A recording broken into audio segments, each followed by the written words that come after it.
Copenhaver's Hermetica, Chapter 10, Discourse of Hermes Trismegistus, the Key. Yesterday's discourse, Asclepius, I entrusted to you. It is right that I entrust today's to Tat, since it is a summary of the general discourses delivered to him. Therefore, O Tat, God the Father and the Good have the same nature, or rather activity. Nature is the term for growth and increase, which apply to things that change and move, while activity applies also to the unmoved, to the divine, that is, in which he himself wishes to include the human. Elsewhere we have taught about the divine, as well as human activities, which one must now understand in the same sense as on those other occasions. God's activity is will, and his essence is to will all things to be. For what are God the Father and the Good but the being of all things and of things that are no longer, at least the very substance of their existence? This is God, this is the Father, this is the Good, to whom nothing else belongs. For the cosmos, as also the sun, is itself the Father of things that exist by participation, but for living things it is not also, equally with God, the cause of the good nor of life. But if it is the cause, it is in any event entirely constrained by the good will, without which nothing can be or can come to be. The Father, receiving the appetite for the good by way of the Son, causes the begetting and rearing of his children, for the good is the principle of making. But the good can come to be in none other than him alone, who receives nothing but wills all things to be. I will not say who makes, Tat, for much of the time one who makes is wanting both in quality and quantity, in that sometimes he makes and sometimes not. Now he makes this kind and this many, now the opposite. But God the Father is the good, in that he wills all things to be. So it is then for one who can see. For God also wishes this seeing to happen, and it happens for him too, and chiefly, and all else happens because of it. For being recognized is characteristic of the good. This is the good, Tat. You have filled us with a vision, Father, which is good and very beautiful, and my mind's eye is almost blinded in such a vision. Yes, but the vision of the good is not like the ray of the sun, which, because it is fiery, dazzles the eyes with the light and makes them shut. On the contrary, it illuminates to the extent that one capable of receiving the influence of the intellectual splendor can receive it. It probes more sharply, but it does no harm, and it is full of all immortality. Those able to drink somewhat more deeply of the vision often fall asleep, moving out of the body towards a sight most fair, just as it happened to Ouranos, Ouranos, and Kronos, our ancestors. Would that we too could see it, Father. Indeed, my child, would that we could. But we are still too weak now for this sight. We are not yet strong enough to open our mind's eyes and look on the incorruptible, incomprehensible beauty of that good. In the moment when you have nothing to say about it, you will see it, for the knowledge of it is divine silence and suppression of all the senses. One who has understood it can understand nothing else, nor can one who has looked on it look on anything else or hear of anything else, nor can he move his body in any way. He stays still, all bodily senses and motions forgotten. Having illuminated all his mind, this beauty kindles his whole soul, and by means of body draws it upward. And beauty changes his whole person into essence. For when soul has looked on the beauty of the good, my child, it cannot be defiled, while in a human body. Deification, Father, what do you mean? The changes that belong to any separated soul, my son. What do you mean by separated? In the general discourses, did you not hear that all the souls whirled about in all the cosmos, portioned out, as it were, come from the one soul of the all? Many are the changes of these souls, then, some towards a happier lot, others the opposite. The snake-like change into water creatures, the watery change into things of dry land, the dry land souls changed into winged things, the aerial into humans, and human beings changing into demons, possess the beginning of immortality. And so then they enter the troop of gods, which is really two troops, one wandering, the other fixed. And this is soul's most perfect glory. But if a soul that has entered into humans remains vicious, it neither tastes immortality nor shares in the good, but turns back and rushes down the road toward the snakes, and this is the sentence pronounced against a vicious soul. The vice of soul is ignorance. For the soul, when it is blind and discerns none of the things that are, nor their nature, nor the good, is shaken by the bodily passions, and the wretched thing becomes, in ignorance of itself, a slave to vile and monstrous bodies, bearing the body like a burden, not ruling but being ruled. This is the vice of the soul. The virtue of the soul, by contrast, is knowledge, for one who knows is good and reverent and already divine. Who is this person, Father? One who says little and hears little. He fights with shadows, my son, who wastes time on talking and listening to talk. One neither speaks nor hears of God the Father and the good. This being so, that there are senses in all things that are, because they cannot exist without them, yet knowledge differs greatly from sensation. For sensation comes when the object prevails, while knowledge is the goal of learning, and learning is a gift from God. For all learning is incorporeal, using as an instrument the mind itself as mind uses body. Both enter into body, then the mental and the material. For everything must be the product of opposition and contrariety, and it cannot be otherwise. Who is this material God, then? The cosmos, which is beautiful but not good. For it is material and easily affected, and of all those things that feel affected is foremost. And of all those things that feel affect it is foremost, but among the things that are it is secondary and incomplete in itself. Once it has come to be, it exists forever, but it exists in becoming and comes to be forever as the becoming of qualities and quantities, for it is subject to movement, and every motion of matter is becoming. The immobility of mind initiates the motion of matter in this way. Since the cosmos is a sphere, a head that is, and since there is nothing material above the head, just as there is nothing of mind below the feet where all is matter, and since mind is a head which is moved spherically, in the manner of a head that is, things joined to the membrane of the head, in which is the soul, are by nature immortal, as if they have more soul than body, because body has been made in soul. Things far away from the membrane, however, are mortal, because they have more body than soul. Thus every living being, and likewise the universe, has been constituted of the material and the mental. And the cosmos is first, but after the cosmos the second living thing is the human, who is the first of mortal beings, and like other living things has ensoulment. Moreover, the human is not only not good, but because he is mortal, he is evil as well. For the cosmos is not good because it moves, yet because it is immortal, it is not evil. But the human, because he moves and is mortal, is evil.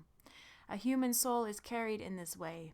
The mind is in the reason is in the soul is in the spirit passing through veins and arteries and blood, moves the living thing and, in a manner of speaking, bears it up.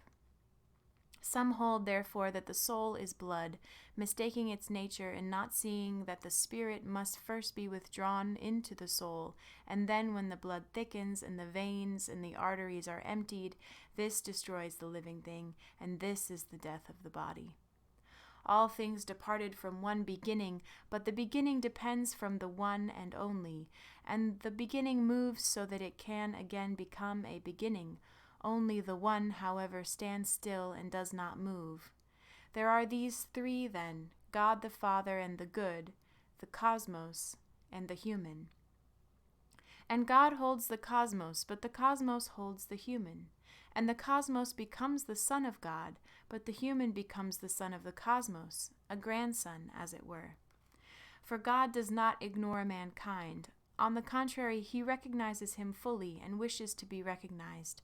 For mankind, this is the only deliverance, the knowledge of God. It is ascent to Olympus. A soul becomes good only in this way, though it is not good forever, but becomes evil. By necessity it becomes so. What do you mean, O Trismegistus? Envision the soul of a child, my son, which has not yet accepted its separation from itself. Its body has not yet attained its full bulk, of which it has only a little as yet. How beautiful it is to look at, from every point of view, not yet sullied by the passions of the body, still depending closely from the soul of the cosmos. But when the body gets its bulk and drags the soul down to the body's grossness, the soul, having separated itself, gives birth to forgetting, and it no longer shares in the beautiful and the good. The forgetting becomes vice. The same thing also happens to those who leave the body. When the soul rises up to itself, the spirit is drawn into the blood, the soul into the spirit, but the mind, since it is divine by nature, becomes purified of its garments and takes on a fiery body, ranging about everywhere, leaving the soul to judgment and the justice it deserves. What do you mean, Father? How is mind parted from the soul, and soul from spirit, when you say that soul is the garment of the mind and spirit the garment of the soul? The hearer must be of one mind with the speaker, my son, and of one spirit as well. He must have hearing quicker than the speech of the speaker. In an earthly body occurs the combining of these garments, my son, for the mind cannot seat itself alone and naked in an earthly body. The earthly body cannot support so great an immortality, nor can so great a dignity endure defiling contact with a body subject to passion. Mind, therefore, has taken the soul as a shroud, and the soul, which is itself something divine, uses the spirit as a sort of armoring servant. The spirit governs the living being. Then, when the mind has got free of the earthly body, it immediately puts on its own tunic, a tunic of fire, in which it could not stay when in the earthly body. For earth cannot bear fire. The whole thing burns even from a little spark. This is why water has spread all around the earth, guarding like a fence or a wall against the burning of the fire. Mind, which is the most penetrating of all divine thoughts, has for its body fire, the most penetrating of all the elements. And since mind is a craftsman of all beings, it uses fire as an instrument in its craftwork. The mind of all is the craftsman of all beings. The human mind is the craftsman only of the things that exist on earth. Since it is stripped of fire, the mind in humans is powerless to craft divine things because it is human in its habitation. The human soul, not every soul that is, but only the reverent, is in a sense demonic and divine. Such a soul becomes wholly mind after getting free of the body and fighting the fight of reverence. Knowing the divine and doing wrong to no person is the fight of reverence. The irreverent soul, however, stays in its own essence, punishing itself, seeking an earthly body to enter, a human body to be sure. For no other body contains a human soul. It is not allowed for a human soul to fall down into a body of an unreasoning animal. This is God's law, to protect the human soul against such an outrage. How then, Father, is a human soul punished? What greater punishment for a human soul, my son, than irreverence? What fire burns as much as irreverence? What beast maims the body so ravenously as irreverence maims the soul? Do you not see what tortures the irreverent soul suffers, howling and shrieking, "I'm on fire, I'm burning, I don't know what to do or say, I'm eaten up, poor wretch, by the evils that possess me, I neither see nor hear"? Are these not the cries of a soul being punished? Do you too believe what they all think, my son, that the soul which has left the body becomes an animal? This is a great error, for the soul is punished in this way. The mind, once it has become a demon, is directed to acquire a fiery body in order to serve God, and, having entered into the most irreverent soul, mind afflicts that soul with scourges of wrongdoing. Thus scourged, the irreverent soul takes to murders and outrages and slanders and the diverse kinds of violence by which people do wrong. But when the mind has entered a reverent soul, it leads it to the light of knowledge. Such a soul as this never has its fill of hymning and praising, always blessing all people and doing them good in every deed and word, in memory of its Father. Therefore, my child, one who gives thanks to God must pray to acquire a good mind. The soul can then pass over in something greater, but not into any lesser thing. There is a community of souls. The souls of the gods commune with the souls of the humans, those of humans with souls of unreasoning things. The greater take charge of the lesser, gods of humans, humans of living things without reason, and God takes charge of them all. For he is greater than all of them, and all are less than he. Thus the cosmos is subject to God, mankind to the cosmos, and unreasoning things to mankind. God stands above all things and watches over them, and energies are like rays from God, natural forces like rays from the cosmos, arts and learning like rays from mankind. Energies work through the cosmos and upon mankind through the natural rays of the cosmos, but natural forces work through the elements, and humans work through the arts and through learning. And this is the government of the universe. And this is the government of the universe, dependent from the nature of the one, and spreading through the one mind. Nothing is more godlike than mind, nothing more active nor more capable of uniting humans to the gods and gods to humans. Mind is the good demon. Blessed is the soul completely full of mind, wretched the soul completely empty of it. Again, my father, what do you mean? Do you suppose, my child, that every soul possesses the good mind? Our present discourse concerns this mind, not the servile mind of which we spoke earlier, the one sent below by justice. For without mind, soul can neither say nor accomplish anything. Mind often flies out of soul, and in that hour soul neither sees nor hears, but acts like an animal without reason. So great is the power of mind. But in a sluggish soul, mind cannot endure. It leaves such a soul behind as clinging to the body, held down and smothered by it. Such a soul, my child, does not possess mind, and so one must not say that such a thing is human. For the human is a godlike living thing, not comparable to the other living things of the earth, but to those in heaven above, who are called gods. Or better, if one dare tell the truth, the one who is really human is above these gods as well, or at least they are wholly equal in power to one another.